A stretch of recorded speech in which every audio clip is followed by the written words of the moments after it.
Time moved at a different pace inside Lawrence Prison. Ethan Carter had felt this distortion throughout his 2 years behind bars. Days blurred together into one endless stretch of monotony, occasionally interrupted by scuffles in the dining hall, the arrival of new inmates, routine searches, and then again the same cycle repeating itself. The tedious sameness grew so suffocating that sometimes Ethan wanted to scream, desperate for anything to shatter the silence. To him, the outreach program was nothing more than a diversion, an empty gesture from the administration to feign compassion. He only filled in the application because the social worker insisted. He hardly gave it thought, barely scanning the questions, certainly not bothering with thoughtful answers.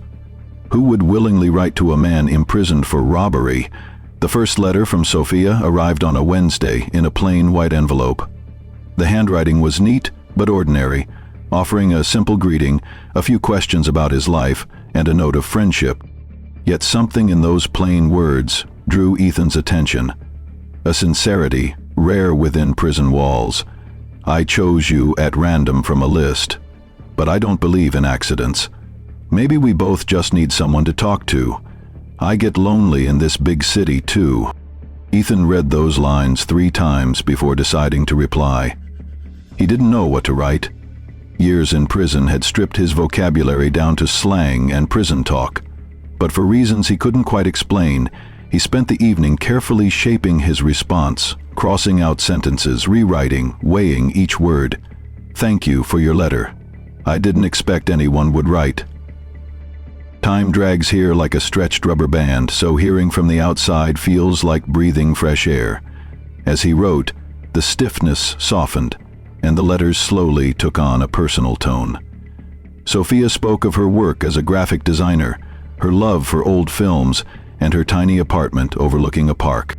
Ethan began sharing fragments of his life before prison, his dreams for the future, and the fears he had never spoken to his cellmates. Within 3 months, they were on a first-name basis. By 5 months, Ethan lived for her letters. You know, I never thought I'd say this, but sometimes I think you understand me better than anyone ever has, he confessed one night, and then froze. He stared at the words, stunned they had slipped out. He had never allowed himself such honesty. By December, Sophia sent a photograph. Ethan studied it endlessly. Her chestnut hair brushed just above her shoulders, her eyes lit with intelligence, and a slight tilt of her head gave her a fragile grace. That's me, she wrote. Thought you'd like to see who you've been writing to all this time. Not the best picture, but it's the only one I have right now. Ethan placed it above his bed, proudly displayed on the wall of his cell. At first his cellmates laughed at the photo, but soon curiosity took over. Who's she? They asked. Your girlfriend? Surprised by his own voice, Ethan nodded. Yeah, my girlfriend. Each time he said it, it felt more natural. With spring, the letters began to change. They filled with hopes, dreams, and whispered confessions. Sophia painted pictures of their first meeting after his release. Ethan described a dream of a lake house where they could live together. I think of you every night before I sleep. I imagine your voice, high or low, quick or slow. Do you laugh as easily as you write? He asked, his curiosity deepening with each letter. In return, Sophia sent more photos, different clothes, different hairstyles, always with that gentle smile that haunted his dreams. You're the most beautiful woman I've ever known. The kindest, the brightest, he admitted, no longer ashamed of his open affection. Sophia's replies grew warmer, though sometimes tinged with quiet sadness. One day, she wrote, sometimes I'm afraid that when we meet, things will change, that you'll see the real me and be disappointed. Ethan couldn't understand her fear. To him, Sophia was already real, more real than the concrete walls around him, more real than the bars across the window. You're the only thing keeping me afloat, he replied.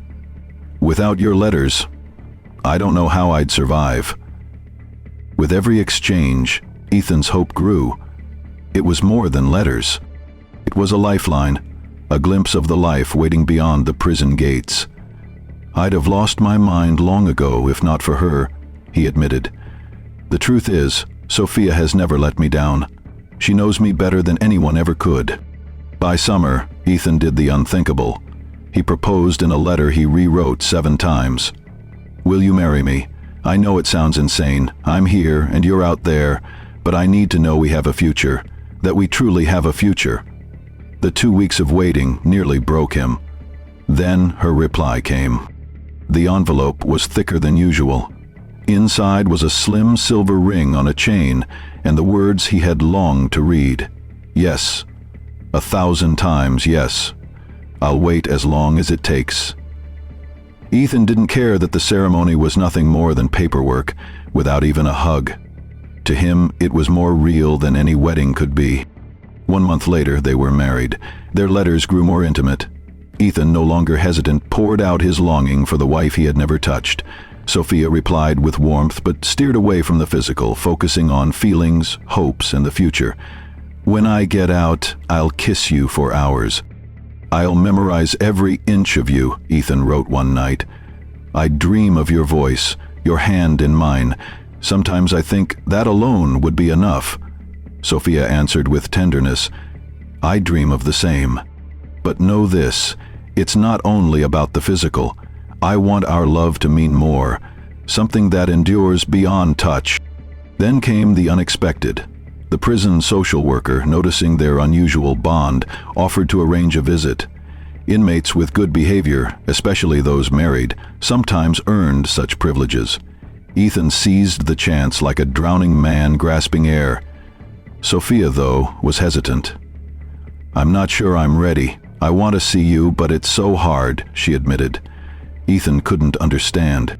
Why wouldn't she leap at the chance after everything they'd shared? He pleaded, begged, filled pages with promises, sketches of their meeting, vows of unchanging love. At last, Sophia agreed. "Okay, I'll come in a month. First Saturday in October. Just remember, I'll be very nervous." Ethan spent the weeks before their meeting in a blur, counting down days, hours, minutes. He reread every letter until he knew each word by heart. He studied her photo endlessly, memorizing every detail. The night before their meeting, Sophia sent one final letter. "My love, tomorrow I'll see you at last. My hands shake as I write. I have something to tell you, but it's hard to put on paper. Please remember, no matter what happens tomorrow, every word I've written about my feelings is true. I love you with all my heart, and always will." Ethan reread the letter over and over, unable to grasp its hidden weight. What could she need to confess? Was she with someone else?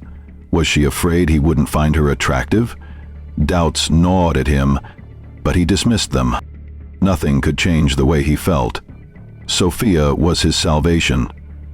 That night, Ethan couldn't sleep. He lay staring at the ceiling, picturing their meeting, the sound of her voice, the touch of her hands. Tomorrow, at last, he would see her, his Sophia, his future. Morning broke at Lawrence prison with the usual clang of steel doors and the warden's barked orders. But for Ethan, this day was different. After 17 months of letters, he was finally going to meet Sophia. Kevin Harding, his cellmate, grinned from the top bunk as Ethan fussed with his hair for the 3rd time in front of the metal mirror. "Big date with the wife, huh?" Kevin teased. "Ready for battle, soldier?" Ethan kept his silence, though his chest pounded. Today, at last, he would feel her touch, hear her voice, breathe in her scent. "Relax," Kevin said, leaping from the bunk and edging closer. "First date after tying the knot always rattles the nerves, but remember my advice." His tone dropped to a whisper. "If a woman walks into a man's cell, she's already decided. They all pretend otherwise, but they want it just the same." Ethan shrugged, uncertain. Sophia was nothing like the women Kevin described. She was different, gentle, thoughtful, patient. Yet in the back of his mind, a flicker of doubt stirred. For 17 long months, Ethan had dreamed of her. He had imagined closeness 100 times, written his cravings into letters, poured out raw need and hope. Wasn't it natural to think today those fantasies would finally become real? "You've got the conjugal room, right?" Kevin pressed, grinning with mischief. "Think of it like a seedy motel bed. Better than that iron table in the day room."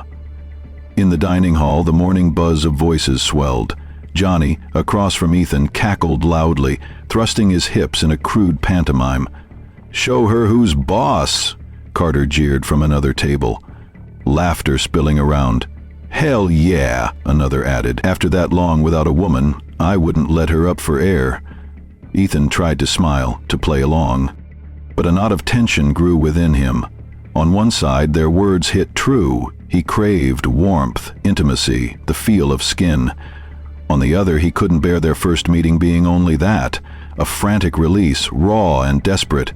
He wanted meaning, depth, something sacred. "Listen up, Carter." Kevin leaned closer as they were led back to their cells. "Don't let her take charge. This is your ground, your rules. If she hesitates, you press forward. Later she'll thank you for being a man, not some lovesick pup." Ethan nodded, half to brush him off, half because Kevin's words lit a primal spark he hadn't felt in years. Yet he wasn't sure if that path was truly his. 100 miles from Lawrence Prison, Sophia stood before the bathroom mirror, hands trembling as she fastened her pale blue blouse. Her face, framed by brown hair, looked pale, weary, conflicted. "He'll understand," she whispered to her reflection. "He has to. He loves me. For me, not my body." Still, fear gnawed at her. 17 months of trust, hope, and devotion. Everything could unravel today, she should have confessed earlier. What began as harmless correspondence had grown into something fierce and undeniable. By then, silence had become a prison of its own. How could she explain what had blossomed in ink, what even face-to-face was almost impossible to say? Her fingers brushed the silver ring strung on a chain at her neck. Their ring. Their promise. A vow she wasn't sure she could uphold. "Honey, you'll be late," her mother's voice broke through. "Coming, Mom," Sophia called. The drive was quiet, Eleanor's gaze flicking toward her daughter now and then with quiet concern. At last, Eleanor spoke. "Are you sure about this? It isn't too late to turn back." Sophia shook her head. "I have to go. I need to explain. He deserves the truth, and if he can't accept it, then I'll carry that." Lawrence Prison looked exactly as she'd pictured, gray, squat, fenced with unforgiving steel, radiating hostility. "I'll wait here," Eleanor said as she pulled into the lot.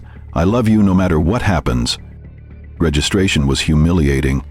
Papers, IDs, pat-downs. A middle-aged officer scanned her card, gave her a sharp look. "Looks a bit different." "Yeah," Sophia said lightly, raising her voice slightly. "Changed my hair." He shrugged and stamped the form. The female officer's search was more thorough, pausing when she felt the edge of a bandage under Sophia's blouse. "I've got a certificate," Sophia murmured. The officer nodded, her eyes flickering with something like sympathy before waving her through. Flushed with shame, Sophia turned away quickly. Another hallway, another checkpoint, and then the visitor wing. Warden Ray Donovan met her with a sour grin, his grip tight on her elbow. "First time?" he asked in a mocking drawl. Sophia nodded, her throat dry. "Conjugal rooms down the hall. You know the rules?" Again she nodded, unsure what else to say. 2 hours, Donovan continued. "Button inside, emergencies only, no cameras, so enjoy yourselves." His chuckle chilled her. The room resembled a shabby motel. Double bed, table, 2 chairs. Sophia hesitated, her pulse hammering. 17 months of longing, and it all came to this moment. Would he understand? Would he still love her after hearing what she hadn't dared write? On the table, a tray of cookies and a thermos waited untouched. "Your husband will be here in a moment," Donovan said, shutting the door. Alone, Sophia pressed a hand to her chest, trying to calm the storm within. "It's not too late," she whispered. "He'll understand. He has to." The sound of locks jolted her. The door swung open. Ethan stood there. Her husband, the man she knew through ink and paper more than anyone alive, yet never in the flesh. Taller than she'd imagined, his shoulders broader, the prison uniform loose on his frame. His eyes, The same eyes from the photograph she'd studied endlessly, fixed on hers with such devotion that her breath caught. "Sophia?" he said, the name a prayer. For a heartbeat, they only stared. A few steps and 17 months of longing between them. Then Ethan crossed the space, wrapping her in his arms. "Finally," he breathed. "You're here." Sophia melted into him, inhaling the scent of cheap soap mixed with something raw and masculine. The steady thrum of his heart was all she could feel. For that moment, fear and confession dissolved. She had waited so long for this.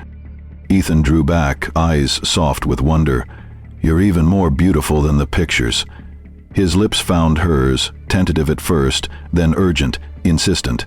His hands roamed her back, pulling her closer. "Ethan?" Sophia whispered, stepping back slightly. "We need to talk." He kissed her again, hunger rising. "We don't have much time," he said, breathless, hands threading through her hair, sliding lower, eager. She felt his urgency, his need. Instinct made her retreat another step. "Please, Ethan," she said gently, her voice unsteady. "This matters." He stopped, panting, desire clouding his gaze. "What is it, love? Something wrong?" Sophia steadied herself. Now there was no escape. "Yes," she said quietly. "There's something you don't know." His brow furrowed, confusion sharpening. "Whatever it is, I don't care. I love you." He reached again, but she stepped back once more. "It matters, Ethan," she insisted, her voice trembling but firm. "It matters more than you think." The words clung to her throat. "I'm not exactly who you believe I am." Frustration flickered across his face. "What the hell are you saying? You're my wife. The woman I've written to for a year and a half. What more do I need to know?" Sophia wrapped her arms around herself, as if bracing against a blow. "I was born different," she whispered. "I'm in transition, Ethan. I haven't completed it yet. Transition." The confusion on Ethan's face deepened into sheer bafflement. "What are you even saying?" Sophia shut her eyes, mustering the courage to speak the truth aloud. "I'm transgender, Ethan. I was born in a male body." The silence after that was suffocating. Ethan stared, as if she'd begun speaking in another language. "Is this some kind of joke?" he asked at last, disbelief thickening his voice. "Because it isn't funny." "It's not a joke," Sophia answered, her voice unsteady, hands trembling. "I wanted to tell you earlier, but I didn't know how. I was terrified of losing you." Ethan shook his head, as though he could fling away the words. No, this can't be real. I've seen your photos. You're a woman." Sophia moved toward him, reaching out. "Yes!" He jerked back from her touch, eyes huge. "What are you saying?" Her heart splintered. "It's still me, Ethan. The same Sophia who's written you all these months. The one who loves you, and whom you love." Ethan let out a sound halfway between a laugh and a scoff, stripped of all humor. "You lied to me." The word hit her like a blow. She had feared anger, but not this. "I never lied," she said softly, voice breaking. "I've always been myself, Ethan. I just couldn't say it before." He stood rigid, disbelief and disgust twisting his features.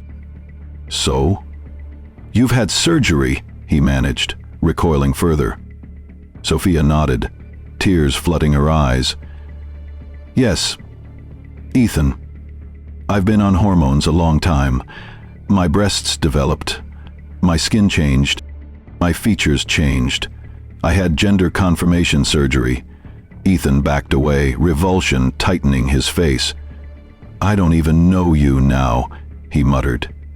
Sophia remained where she was, heart shattering as she looked at the man she loved, who moments ago had kissed her like he'd been waiting forever, and now saw only a stranger. A deception. "Please, Ethan," she whispered, pain filling her words. "Try to understand." A tray of cookies and a thermos sat untouched on the table, silent witnesses to the room's tension. For a year and a half, you pushed me into marriage, Ethan snarled, voice shaking. His face contorted as he glared at her. Do you know what I took from those guys? Any idea how jealous they were that I had a beautiful wife visiting? Ethan, she began, but he cut her off. Shut up. His fist crashed onto the table. Just shut up. I don't want to hear you. I don't want to see you. You're a sick freak and you've wrecked my life. Sophia flinched as if the words struck flesh. A sharp ache split through her, tears spilling unchecked. I know it's a shock, she whispered, voice trembling. It hasn't been easy for me either. But Ethan, if we love each other— Love? He spat, venom in the syllable. I loved a woman, a real woman, not this. He flicked his hand at her as if to wipe her from sight. I am a real woman, Sophia said, quiet but firm. Inside, in all the ways that matter. For an instant, doubt flickered in his gaze, then calcified into contempt. Prove it, he said. Prove what? Prove you're a woman. He stepped in close, rage and something else, warping his expression. If you're my wife, then we should have a wedding night, he hissed. Isn't that why you came? No. She shook her head, edging away from the wall. Not like this, not now. We need to talk. We need to work through this. Talk. He laughed bitterly. I've been talking, writing, dreaming for 18 months. No more talk. His hand clamped her wrist so hard she cried out. Don't, she whispered, voice shaking. You're hurting me. Aren't you hurting me? He growled, yanking her closer. You show up, make me believe I have a wife, then you dump this on me? Kevin's crude mantra pounded in his skull. If she shows, she's ready. They all break, but they want it. Be a man, take what's yours. I don't believe you, Ethan whispered, dragging her to him. Prove it. Prove you're not a woman. His mouth crushed hers, his hands rough, squeezing her breasts through the blouse. Sophia fought, but he was stronger. Much stronger. Ethan, stop, she gasped, twisting away, but he wasn't listening.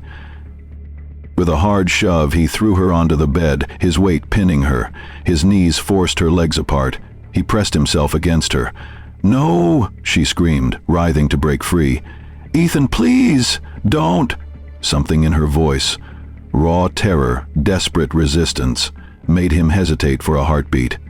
He saw her tear-streaked face. His grip slackened. Sophia, he murmured. She seized the moment, freeing a hand. Instead of pushing him off, she touched his cheek, gentle and pleading. Please, Ethan, she said, pain thick in her whisper. Not like this, not here. If you love me, don't make it this. For a second, softness flickered, then hardened over. If I love you, he bit out. You've lied to me for years. His hand slid to her zipper. Sophia's body tensed beneath him, her heart thundering. Ethan, please don't. She struggled, fighting to stop him, to make him hear. His fingers slipped under her waistband and stopped. Shock tore across his face. Disbelief, fury, and a deeper revulsion. God, he whispered, jerking back as if scalded. It's true. Sophia lay rigid, staring up at him, every muscle taut. Whatever they'd shared, whatever they'd built, seemed to vanish in a breath. Confusion ignited into rage in his eyes, and finally she understood the moment for what it was, the death of everything between them. He lurched to his feet, stumbling away. Shut up, he hissed, rolling off her, disgust curdling his voice. Just shut up. He stood in the center of the room, chest heaving, glaring as if she were some vile stranger. Sophia pushed herself upright, the cold between them turning unbearable. She looked at him, but there were no words left. The man she'd trusted now regarded her like an alien. Someone unreal. She barely breathed. Please try to understand, clutching her torn blouse closed. Her heart hammered as she met his eyes. You broke everything, he whispered, so full of pain that she recoiled as though struck. Everything I had, everything I dreamed. "We can mend this," she said softly, almost pleading. "Together, if you'll give us a chance." He shook his head, and something in his stare made her press back to the wall. "No," he muttered. "This can't be mended." The silence grew heavy, pooling in the room like air before a storm. Ethan flexed his fists, mind reeling against the truth he'd been handed. His thoughts churned, rejecting reality. All those months, all those letters, all those dreams, was it all a lie? "You're not even a woman," he rasped, staring at Sophia on the bed, blouse torn, arms clutching herself. "You're a man." "No, Ethan," she said, voice shaking. "I've always been a woman. I was born in the wrong body. Shut up!" Ethan slammed his fist into the wall, rage and humiliation numbing the shock. "No more lies. I saw. I felt." He couldn't finish, the words choking. The shock curdled into something darker. Shame. Betrayal. His whole world collapsed. Everyone knew his wife was visiting. Kevin, Johnny, the lot of them.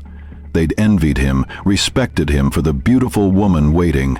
Now all he could taste was the bitterness of their laughter. Scenes flashed. Jeering faces, needling quips, ugly jokes. "Yo, Carter, how's the wife?" someone would sneer. "Carter's batting for the boys now." "F you, you ruined me," Ethan whispered, eerily calm. "Do you know what you've done?" Sophia rose slowly, keeping distance. "Ethan, I know you're in shock, but nothing's changed. I'm still Sophia, the one who wrote you, who loves you. All of it was real. Real." He stepped toward her and she instinctively edged away. "You call that real? You aren't real. You're a fake." His voice rose in fury, years of prison life, pent-up rage, and the terror of appearing weak all surging to the surface. Everything he had buried boiled inside, demanding release. For 17 months he had longed for this day. Every night in his cell he dreamed of holding his wife, kissing her, finally making love to her. Other inmates had envied him. He was different, not just another convict serving time, but a man with hope, with a future, and now it had all been a mirage. "I thought you were saving me," Ethan said, his voice quivering, "but you were just playing me in your sick game." "No, Ethan, please. That isn't true," Sophia whispered, stepping forward, her hand reaching for him. "I never wanted to hurt you. I fell in love with you through your words, your soul, your dreams, your hopes." "Don't touch me," Ethan shouted, recoiling violently. "Did you think I'd never discover the truth? That I'd never get out of here? That I'd be so starved for affection I'd accept anything?" Sophia's hand dropped, tears streaming freely down her face. "I knew I had to tell you. I wanted to, but I was terrified of losing you. You became everything to me. The only one who saw me, who accepted me." "I never accepted you," Ethan growled.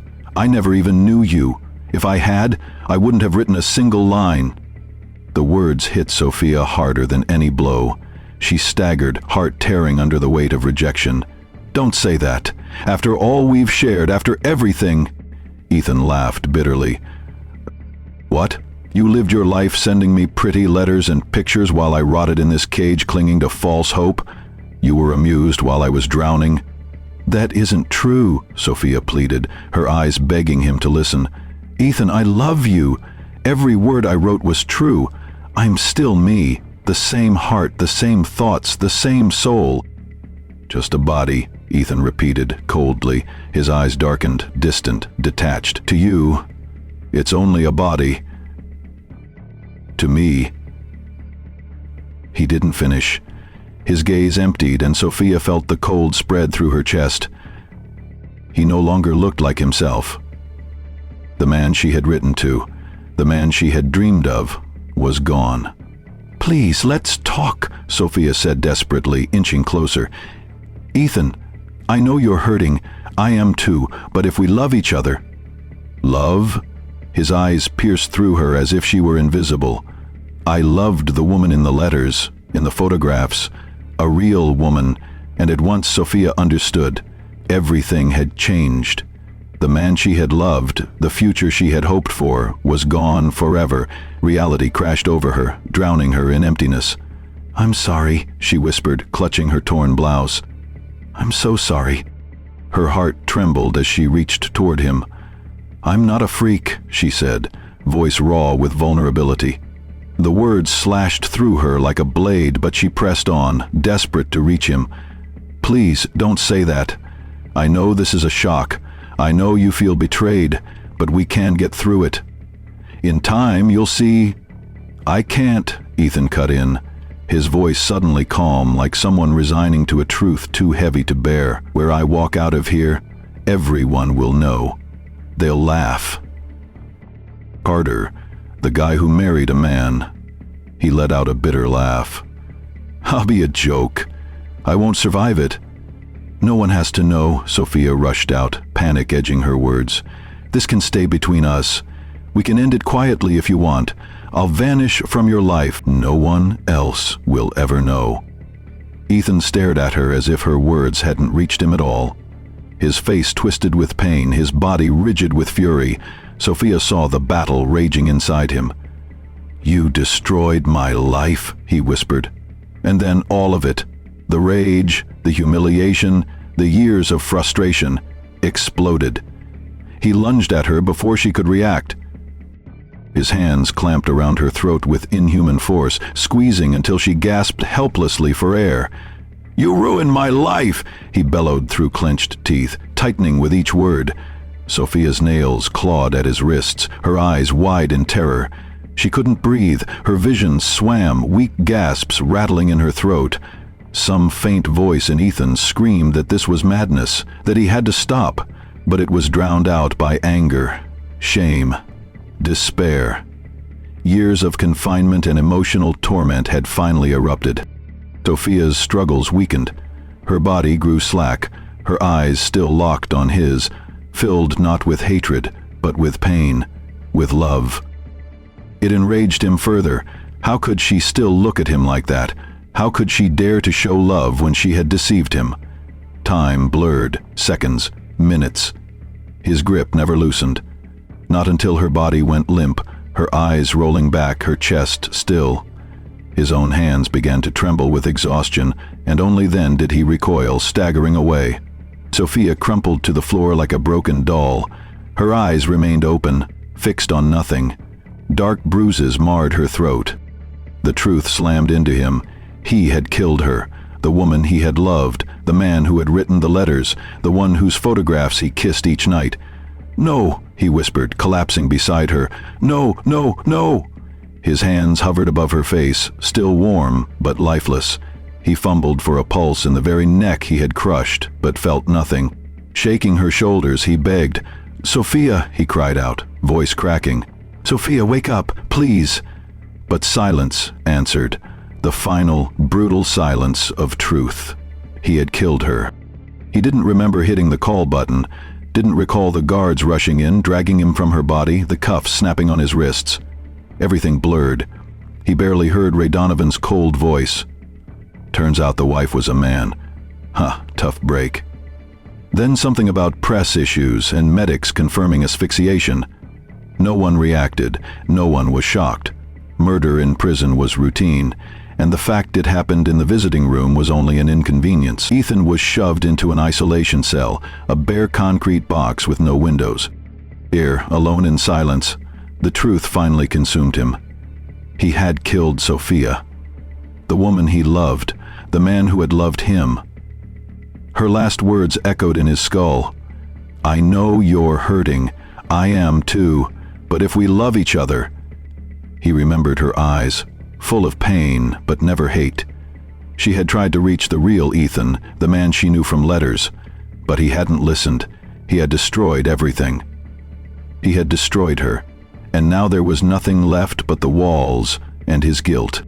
He had taken the life of the only soul who had believed in him, who had seen past the bars, and he could never take it back.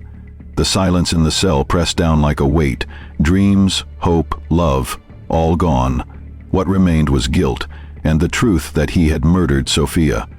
In a way, he realized, he was the fake. The real Ethan, the one who had written tender letters, dreamed of the lake house, whispered promises, had died the moment the truth was revealed, but remained was a broken man, cruel and terrified, unable to face reality. Alone in the isolation cell, he tried to understand. Why had he reacted this way? Was it prison that had stripped him of his humanity? The fear of ridicule from other inmates? Or his own prejudice, stronger than the love he once felt? He didn't know. He only knew one thing. He had lost something that could never be replaced. The chance to be loved and seen for who he truly was. Sophia had given him that, and now it was gone. Eleanor Morgan sat in the waiting area of Lawrence Prison, her mind heavy with dread. She had been waiting more than 3 hours, far longer than expected. The visit should have ended at 3 o'clock, yet Sophia had not appeared. The staff offered only vague reassurances, telling her everything was fine and she would be contacted soon. But as each minute dragged on, Eleanor's anxiety deepened. When a man in uniform finally approached, she already knew. "Mrs. Morgan?" the officer said, his face stern, devoid of compassion. "I need you to identify the body." Eleanor's heart collapsed. The words made no sense at first, but then struck her like icy water. She followed him without a word, knowing she had lost her daughter in the cruelest way imaginable. The procedures that followed were cold, mechanical. Forms, signatures, protocols. All of it felt like the bureaucracy of life. As if what was sacred, what was personal, had been reduced to sterile paperwork. Sophia's body was not released for a week. Eleanor arranged a simple funeral. Only a handful of people came, family and a few friends who had loved Sophia for who she truly was. Yet it didn't matter. The silence weighed heavy, and Eleanor's heart felt hollow. At home, while sorting through her daughter's belongings, Eleanor found a box of Ethan's letters. Hundreds of them, tied neatly with ribbons, each dated. She didn't want to read them. They were too raw, too intimate. But something urged her to take the top letter from the final bundle. "My dearest Sophia," it began. "I can't wait until we meet. Just 2 days now. I imagine the moment I see you, hear your voice, touch your hand. You know, I've been thinking about what you wrote in your last letter. That fear you had, that meeting might change things. It won't. Nothing will change. My feelings are unshakable. I fell in love with your soul, your thoughts, your kindness, the way you see me and accept me with all my flaws, whoever you are. I will always love you." Tears blurred Eleanor's sight as she set it down. She picked up another, then another. Each letter was filled with such tenderness, such acceptance, that it seemed impossible the man who wrote them could have turned so cruel. Then she found a draft of Sophia's final unsent letter. "My love, I've gathered the courage to write this for so long, I should have done it from the beginning. At first, I never thought our correspondence would mean anything serious, but when I realized I was falling in love, it terrified me to risk what we had. I'm not exactly who you believe I am. I was born a boy. All my life I knew it was wrong, to be trapped in a man's body with a woman's heart. For years now I've lived as a woman. I take hormones. I've changed my appearance, but I haven't had full surgery yet. I know this may shock you. It may change how you feel. If it does, I understand, but you deserve honesty. Know this. Every word I've written, every feeling I've confessed, was real. I love you with everything in me, and I always will. Yours, Sophia." Eleanor clutched the letter to her chest, tears falling freely. Two souls who had truly loved.